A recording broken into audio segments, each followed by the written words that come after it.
Bismillahirrahmanirrahim. Assalamualaikum warahmatullahi wabarakatuh. Alhamdulillah kita bertemu kembali dengan saya Ili Solihuddin, tutor PKBM Bina Pandu Mandiri pada pelajaran pendidikan agama Islam. Pada kesempatan ini kita akan berbicara tentang iman kepada kitab-kitab Allah. Tujuan pembelajaran untuk pembahasan pada kali ini adalah, pertama, kita akan menjelaskan pengertian iman kepada kitab-kitab Allah. Yang kedua, menyebutkan nama-nama kitab Allah yang diturunkan kepada para rasul, yaitu berupa Taurat, Zabur, Injil, dan Al-Quran. Yang ketiga, kita akan berbicara tentang penjelasan isi pokok dan ajaran utama yang terdapat dalam kitab-kitab Allah tadi.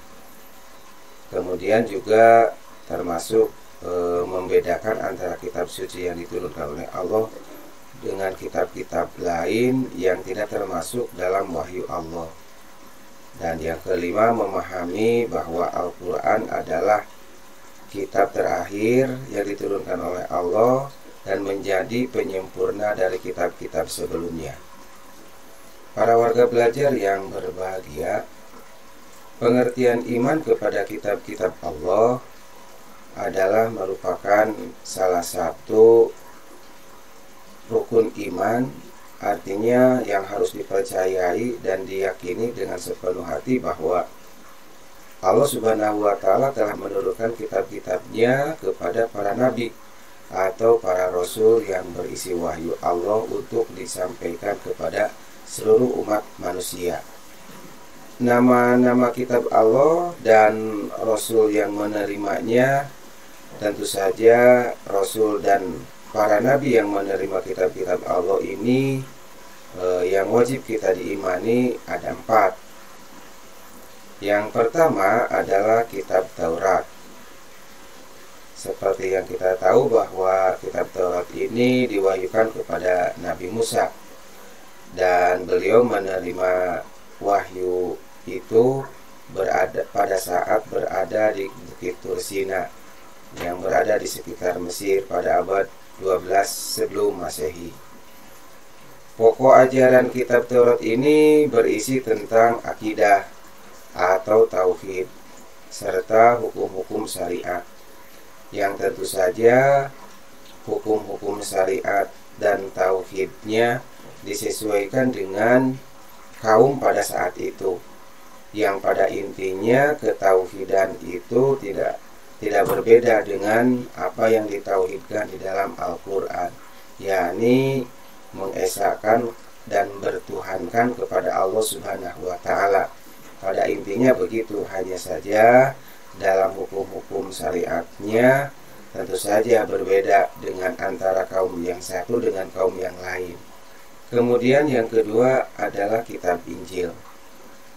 Kitab Injil ini adalah kitab yang diwahyukan kepada Nabi Isa alaihissalam, yaitu sekitar abad pertama Masehi di daerah Yerusalem, yang kita kenal pada saat sekarang adalah di negara Israel. Pokok ajaran kitab Injil ini sama dengan kitab sebelumnya, namun sebagian menghapus hukum-hukum di kitab Taurat yang tidak sesuai dengan zaman itu. Nah, oleh karenanya setiap kitab disesuaikan dengan keadaan kaumnya itu. Tentu saja ada yang sangat pokok, yakni adalah tauhid.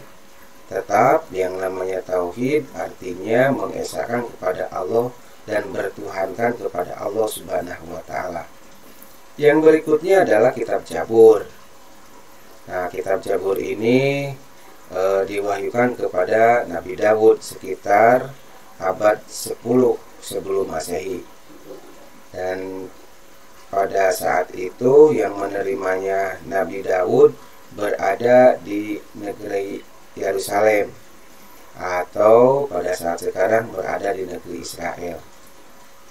Pokok ajaran kitab Zabur ini berisikan tentang zikir, tentang nasihat, tentang hikmah, tapi tidak memuat hukum-hukum syariat. Yang terakhir adalah kitab Al-Quran. Dan kitab Al-Quran ini tentu saja kita semua sudah pada mafhum bahwa Al-Quran ini diturunkan oleh Allah kepada Nabi Muhammad Sallallahu Alaihi Wasallam. Al-Quran ini diturunkan pada abad ke-6 Masehi. Nah, tentu saja Nabi Muhammad pada saat itu menerimanya pada saat beliau sedang berkholwat di Gua Hiro. Dalam sejarah diturunkannya Al-Quran diturunkan kepada Nabi Muhammad pada saat beliau berada di dua kota, yaitu kota Mekah dan kota Madinah. Dan kesemuanya kedua kota itu berada di negara Arab Saudi.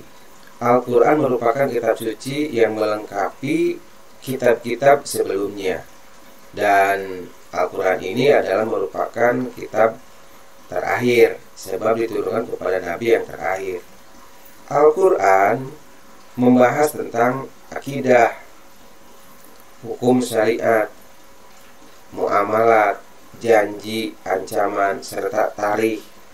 Atau yang disebut juga tarikh itu adalah sejarah umat-umat yang lalu yang sudah terlewat. Kemudian yang berikutnya adalah suhuf. Suhuf berarti lembaran wahyu Allah Subhanahu wa ta'ala yang diturunkan dalam bentuk lembaran-lembaran. Suhuf yang diturunkan Allah kepada para nabi berjumlah 100. Jadi jumlahnya hanya 100 lembar. Sebab yang namanya suhuf adalah berupa lembaran-lembaran wahyu Allah yang diturunkan kepada para nabi.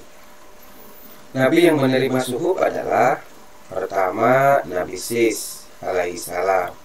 Beliau menerima sebanyak 50 suhuf, artinya 50 lembar. Yang kedua Nabi Idris. Nabi Idris menerima suhuf sebanyak 30 suhuf. Yang ketiga adalah Nabi Ibrahim, menerima sebanyak 10 suhuf. Dan yang keempat adalah Nabi Musa, menerima sebanyak 10 suhuf. Artinya dengan demikian bahwa 50 ditambah 3, 80 ditambah 10, 90 ditambah 10, sebanyak 100 suhuf.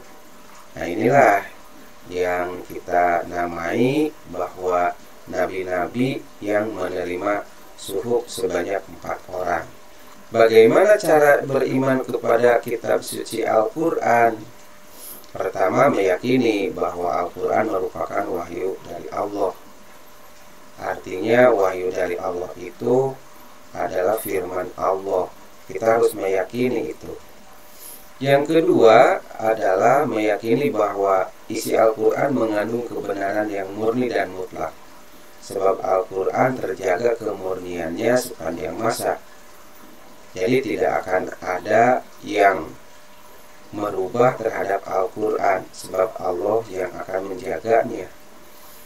Yang ketiga, cara mengimani kepada kitab suci Al-Quran adalah dengan banyak membaca, banyak mempelajari, banyak memahami, termasuk juga mengamalkan ajaran yang ada dalam Al-Quran itu. Nah, itu adalah merupakan salah satu cara kita mengimani kepada kitab Al-Quran. Semua makhluk hidup di dalam Al-Quran ini sudah diatur, termasuk manusia. Berikutnya, keutamaan Al-Quran dari kitab yang lain. Pertama, Al-Quran terpelihara kemurniannya hingga akhir zaman.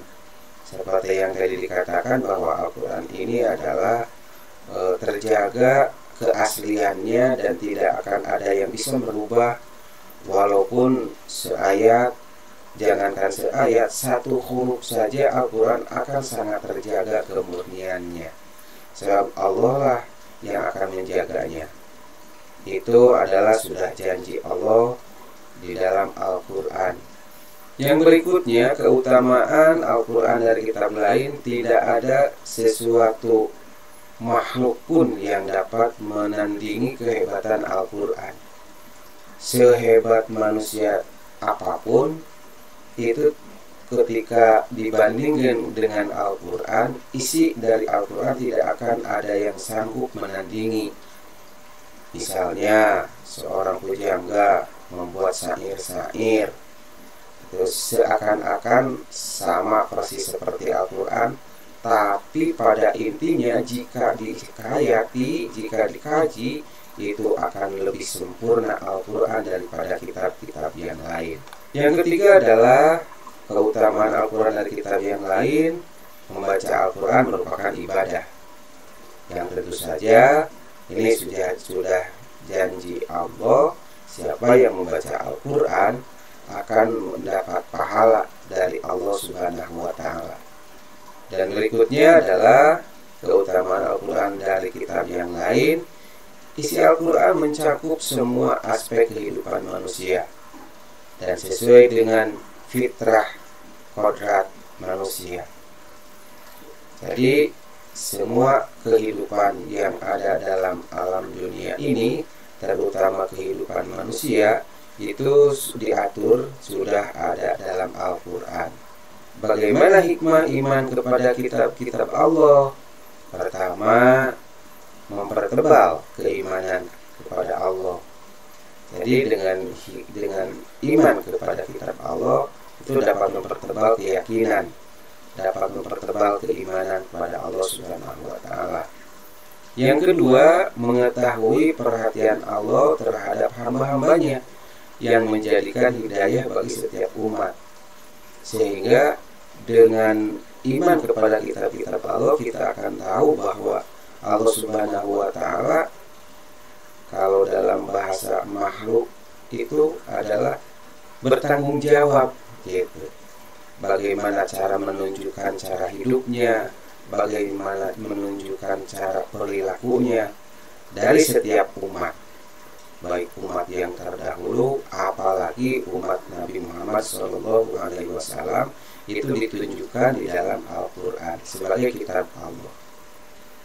Yang ketiga, hikmah iman kepada kitab-kitab Allah adalah mengetahui hikmah Allah menurunkan kitab-kitab atau hukum-hukumnya yang sesuai dengan keadaan setiap umat yang menerimanya, setiap umat yang dihadapinya.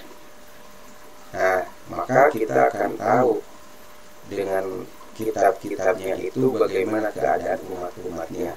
Contoh misalnya Nabi Daud, umat Nabi Daud itu dalam keadaan tenaganya sangat kuat-kuat, maka berpuasanya adalah sehari semalam. Tapi kita ya yang berada di umat akhir zaman, kitabnya Al-Quran, puasanya dalam hal ini peribadahannya, contoh dalam hal puasanya tidak 24 jam, tidak sehari semalam, tapi cukup ya mulai dari terbit matahari sampai terbenam matahari. Nah, ini sebagai pengetahuan bahwa kitab-kitab yang diturunkan Allah itu mengandung sesuai dengan keadaan setiap umat yang menerimanya. Yang keempat adalah meyakini bahwa Al-Quran adalah risalah Nabi dan Rasul. Sebab Al-Quran ini adalah merupakan kitab yang terakhir, artinya penyempurna dari kitab-kitab sebelumnya. Tentu saja diperuntukkan bagi umat yang terakhir. Yang kelima, hikmah iman kepada kitab Allah adalah menyadarkan kita akan kasih sayang Allah Subhanahu wa Ta'ala. Mengapa demikian? Sebab dengan adanya kitab Allah ini, yakni Al-Quran ini, atau kitab-kitab yang lainnya sebelum Al-Quran, ini menunjukkan bahwa Allah tidak mengabaikan kepada makhluknya, terkhususnya manusia. Dengan adanya kitab Allah ini ditunjukkan mana yang harus dilakukan, mana yang tidak boleh dilakukan. Sesungguhnya yang boleh dan yang tidak boleh dilakukan itu karena rasa kasih sayang Allah kepada hamba-hambanya. Jangan sampai salah melakukan. Nah, inilah yang ditunjukkan di dalam kitab-kitab Allah, baik kitab Taurat, Injil, kitab Jabur, termasuk juga apalagi dalam kitab Al-Quran sangat jelas apa yang boleh, apa yang tidak boleh. Ini menunjukkan sebagai rasa kasih sayang Allah kepada hamba-hambanya. Nah, yang keenam adalah hikmah iman kepada kitab-kitab Allah. Kita diberi kesadaran untuk menanamkan sikap toleransi terhadap penganut agama lain. Termasuk juga di dalam Al-Quran dikatakan bahwa lakum dinukum waliyadin, untukmu agamamu, untukku agama saya. Artinya kita mari saling menghormati, mari saling menghargai. Dengan demikian, dari semua kitab-kitab yang Allah turunkan itu untuk menanamkan sikap toleransi terhadap penganut agama yang lain. Jangan sampai antara agama yang satu dengan agama yang lain saling melakukan hal yang tidak benar. Nah, para warga belajar yang berbahagia, demikianlah penyampaian materi kali ini. Saya sampaikan terima kasih dan terus semangat belajar. Jangan lupa kerjakan penilaiannya. Billahi taufiq wal hidayah. Wassalamualaikum warahmatullahi wabarakatuh.